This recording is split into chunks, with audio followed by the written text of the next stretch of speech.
Hello, my friends. Welcome to the metal shop. This is the guitar that got delayed by me working on that black and yellow Bumblebee, the Van Halen 2 guitar. And what we are building here is we're going to build a replica of Jeff Beck's iconic Tele-Gib.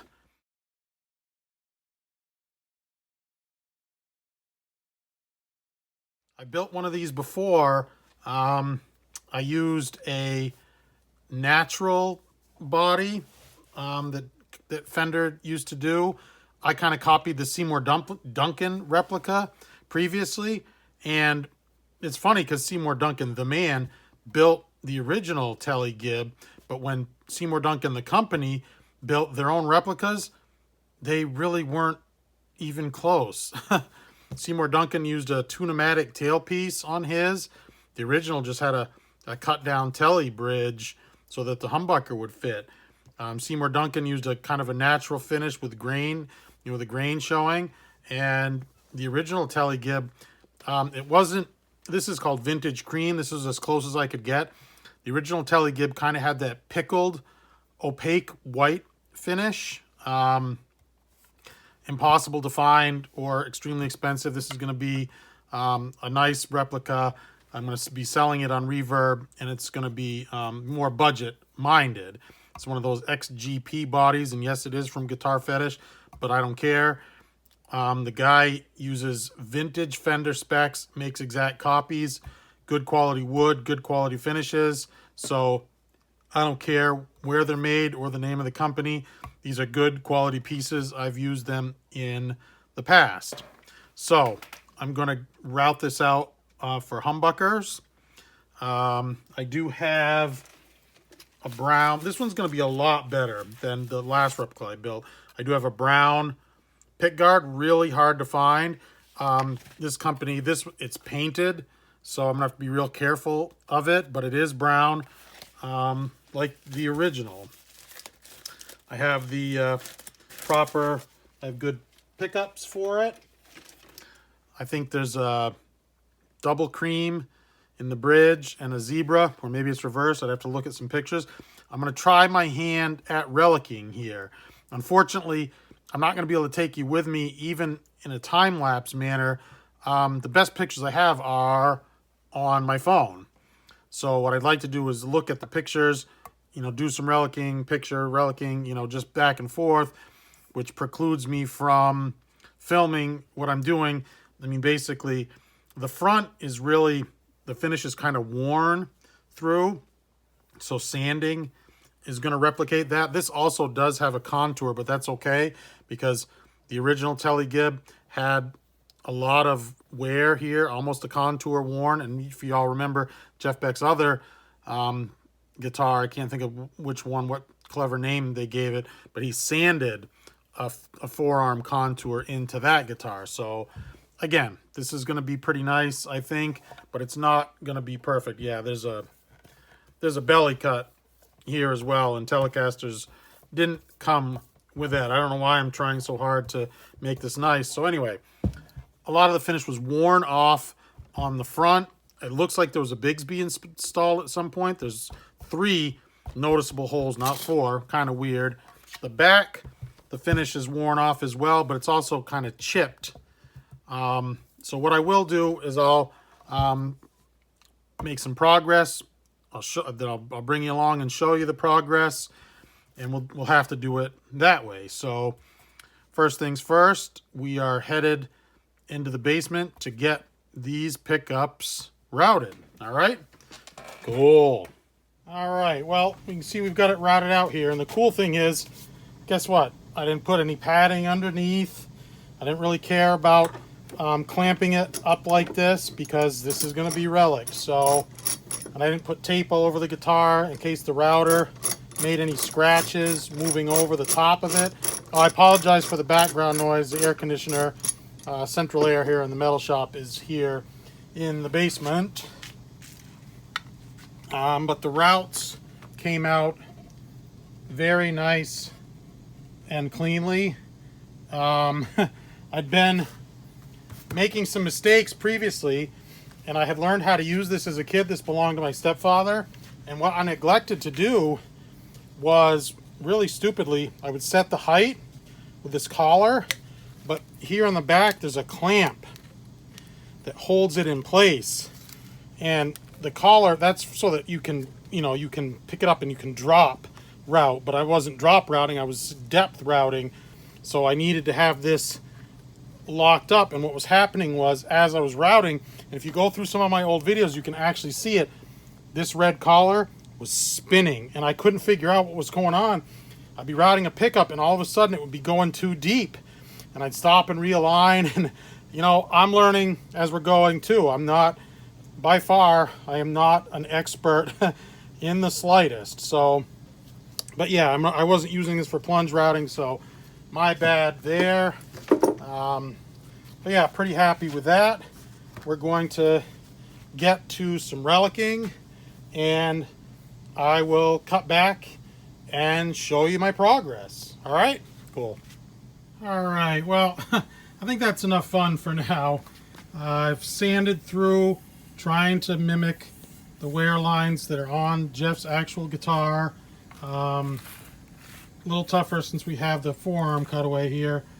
Put some nasty dings in it just like his. These lines are pretty good compared to his, because those are easier kind of to duplicate on the edge. Give it some nasty gacks there. We've got it in the cutaway, top and bottom. Bunch of nasty gacks, dings up in this area that I tried to mimic. You can get out of hand pretty fast. Went at that with a file. Jeff's got a really nasty ding back there and here. Just kind of had some loose screws and nails here laying on the bench and kind of just moved it around on those. I mean, it can look bad pretty quickly, so I'm going to take a break here, take it upstairs. And again, this is nice. I really don't have to be gentle with this at all. I mean, I don't want to drop it. You're not going to do the old drag it behind a truck thing that we've seen a bunch of TikTok stupid videos about. But if it gets some, I'd almost like to, if I had some metal shavings, I'd almost like to, kind of give it a little bit of a rub down with some metal shavings. And I can see, it's tough, you're not going to make it on the camera, but there's a lot of fine scratches here. So I'm getting stuff here from the workbench from moving it around, which is what you want. You kind of want the natural wear. You don't want to, I'm a novice at this, and it can look terrible and fake pretty quickly. We are going to put some, some true oil in there to make these stand out, make them look a little bit dirtier. But yeah, it's a work in progress, that's for sure. Let's get it back upstairs and put it on the workbench. All right, well, we're back up on the workbench. Just going to try and make some marks here for the Bigsby. Make those little dings filled in screw holes that Jeff had on his. But my Skycam bit the dust. This bracket right here broke, letting the light and my camera holder go flying. So very disappointed. I don't know how I'm going to fix that. I may have to have a piece custom fabricated. I'm not sure. This has a Vibramate on it, and quite honestly, I don't want to take it off. There's like goop in the holes. It's like stuck to it and bolted. But what I'm going to do, I'm going to make little marks on either side with a pencil and approximate where the 3 holes, dings are on Jeff's guitar. So sorry, no Skycam. That's pretty sad. And I was just adjusting it. But I am pretty hot and frustrated. But I promise no anger was involved in the demise of my Skycam. So let's try and get these marked out and get some nice big dings put on the face of this guitar. All right, and just like that, we got 3 nasty little dings, filled holes, matching up to where a Bigsby would go, like Jeff's. His are a little more natural colored looking, because I think they must have been filled with I think they're just filled with like a wood putty or something. It certainly doesn't look like they were drilled and doweled. Happy little accent. I tried to put a little bit of pencil lead. Actually, I made those witness marks and went to wash them off. The pencil lead fills in to the dings and some of the scratches and makes them more visible. So we may be doing a little bit of that as well. So yeah, still a work in progress. Not going to end here. Do some more work on this and rejoin me then. All right, well, I have parts on order to fix Skycam, so until then we're going to have to go handheld. So I got a few more bits of relicing done. I think it came out pretty well, actually. It's nice having a template, a sample. There's excellent, Christie's Auctions had some excellent high-resolution pics of the original Tele-Gib that I was able to reference to get the marks somewhat close. So I'm pretty happy with how that came out. So all I've done, I've lined up a few things, and I've run into not really any issues, but when you're converting to humbuckers, the front one is okay. That fits pretty well. The back one, the cavity for the Telecaster pickup is huge, and you have to make it so that the pickup ring, which is going to be exposed now, covers the existing hole. And if you can see, I still have, there's some here, some back here, even a little bit here of the original route that I'm going to need to cover up. So you can't just go, willy-nilly. The bridge is a fixed point here. And I tried my very best with straight edge to get, the pickups where they need to be. One of the issues I was running into is that I did use, both the pickups are Gibson spaced, because that's what the original had, and I think that's an important factor, to have the Gibson space, not the F-spaced pickups.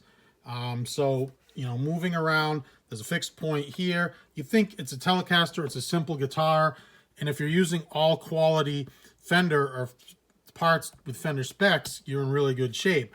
But you get an aftermarket pick guard, because I needed the brown one, a 5-hole brown one, and it's only going to go in one spot. It's only going to fit in one spot. The neck is a fixed point. So it's just making everything work together and be where you need it. And I got some holes marked here for the pick guard, for the rear pickup, and the front pickup will sit in place. It'll hang on the pick guard, and I will drive screws from the top down in after we get it mounted. So I'm gonna have to do a pause, and I'm gonna put these things just in place real quickly and kind of give you an idea of where we're going. All right, so there you see everything kind of playing nice with each other. Everything's where it needs to be. The pick guard has to, follow the contours here. It can't be sticking out into our cutaway here. I did have to ease the pick guard a little bit here. This is not the control pad I'm running. This is just a dummy, real cheapie that I had sitting aside, but I wanted to make sure that that would fit, and also it needs to cover the cavity there. This needs to go in place. So you see, there's a lot of moving parts that we need to get to work together here. Not as simple as you think once we add humbuckers into the mix. So I'm going to tear this all apart, and I'm going to paint, shielding paint into the cavities, and I'm going to shield the backside of this because I like to build a quality product for a guitar that I sell and for myself. I build every guitar that I sell as if I'm building it for myself to keep. So we're going to strip this apart and do that. I'm going to try and give you guys a time lapse the best I can with the equipment that I have on hand, Skycam being out of commission. So on to that time lapse. Let's get to work.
All right, my friends.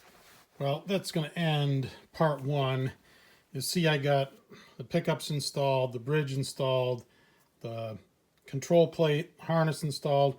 Had a real hell of a time with the traditional Telecaster jack. There's a reason I don't use those things, because they suck. Probably the worst design known to man. It's amazing that Leo Fender came up with that. It's amazing, and it's not amazing that he was making, production guitars, that he came up with that really cheap hack job idea of an input jack. Whenever I make a Telecaster, I use an electro socket jack. You'll see the Floyd Rose right there and the screw. When I got that little stupid little cup thing, the part that catches the wood on the inside, I thought I had it bent just right, so we'd just tap it in there and we'd catch the wood, and I got a nasty paint chip. So I got some super glue behind the paint chip. You saw me flailing around with that. It won't dry. It says give it 30 to 45 seconds for this Gorilla super glue. It's still not dry. It's been, I don't know, 35, 40 minutes. It's ridiculous. It's late here. So anyway, we're going to end part one. And part two should complete the guitar. We'll put on the neck. Got to install tuners, string trees. Not really a whole heck of a lot left to do. Jeff's Tele was super gacked up by the input jack, so I'm not really, I guess when I go to sell this thing, I'll give the owner, the new prospective owner, the option. I can do an electro socket jack, or I'd prefer a football plate because it'll cover up the. I intentionally put a couple of nasty dings there, and now unintentionally pounding that stupid thing in. There's another one. Anyway, sorry. Quit complaining. Get off my soapbox here. Anyway, this ends part one of building Jeff Beck's Tele-Gib. Truly appreciate your support. Thanks for watching. Appreciate the view. Hit me up in the comments. Still respond to all my comments. Give me that thumbs up. Helps the channel out quite a bit. Subscribe if you're new and you liked the content. Jeff Beck Tele-Gib. Yeah, for the win.